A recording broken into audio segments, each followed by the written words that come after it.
So guys, my name is Armani.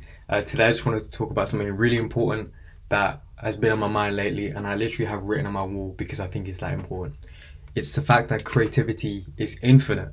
Now, what leads me to say this is 1 year ago, you see all the art in the back. I consider myself an artist now. I refer to myself as an artist. That's my self-image in my head. Okay, I'm an artist. A year ago, I knew I was creative, but I didn't create any art. So think about how stupid that is.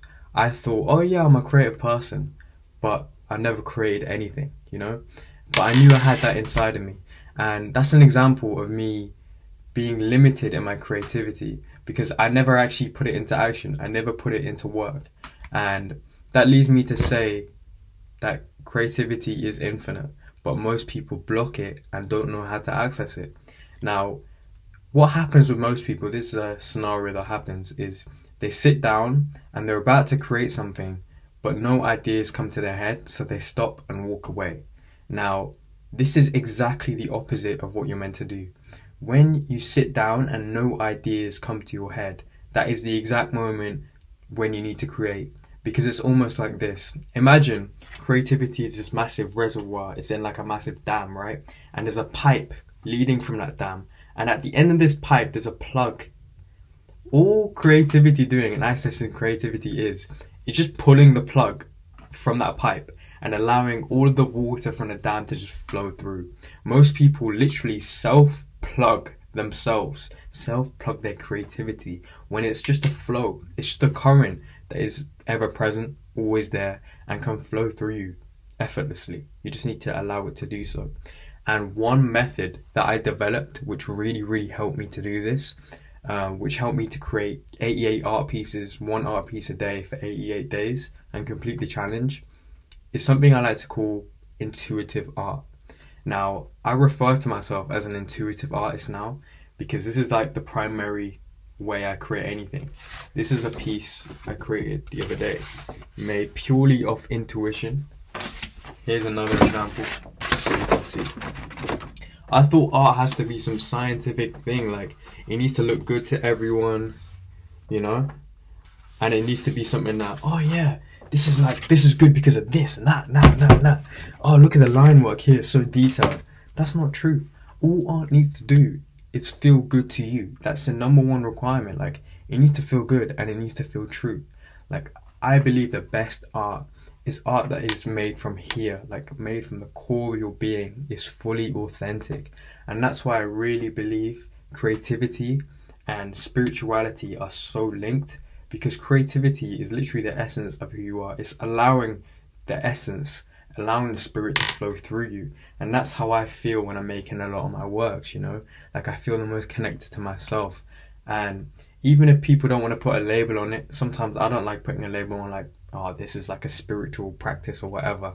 Like, the greatest artists, whether that's a music artist, whether that's an actual physical artist, are most in tune with themselves and most in tune with spirit. That's why they're geniuses, right?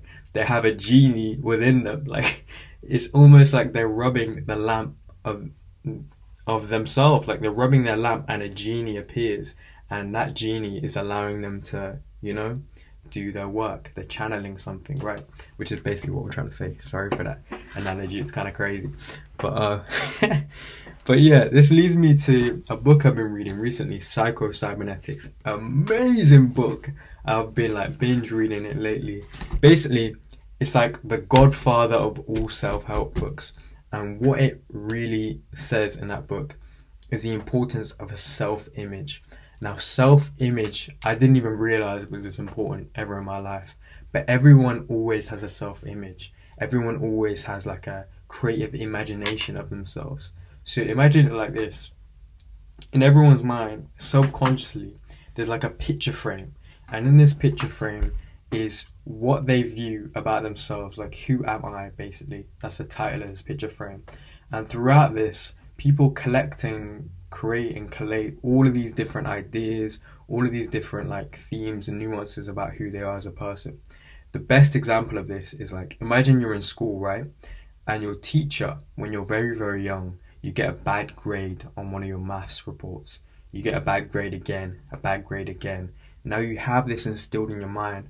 I'm bad at maths, like I can't do maths. And if there's a self-image that carries with you, that you carry with you, sorry, throughout your whole life. Oh yeah, I'm bad at maths, I'm bad at maths. When in reality, this is just something you picked up and installed into your own software program. This is something you painted on your canvas and just left there, not knowing that it's something that you could train and you can develop and wipe out at any time, right? A lot of us have these instilled beliefs in our mind. So how does this relate to creativity? So this relates to creativity due to limiting beliefs. A lot of us have these really strong limiting beliefs that we can't do something, we're not creative, we're not able to access certain things outside of what's in our minds right now. When in reality, like, everything is ever present. Each new moment is a new moment. Each new moment has millions and billions and infinite possibilities out there for you to just grab. And that leads me to why I think art is one of the most therapeutic and one of the best ways to express yourself and connect to the spirit. Because at every single moment, there is an infinite number of ways you can move your brush. There's an infinite number of ways that you can, there's a depth to your brush, the size, the color, the technique you're using is infinite. And that's why I believe when you're acting without thinking, and when you're just allowing creativity to flow through you rather than chasing it, that's when it's the most powerful. That's when it comes through. Imagine that it's like a tap. So imagine when you turn a tap on, the water is all really brown and it's like sludge that's coming out.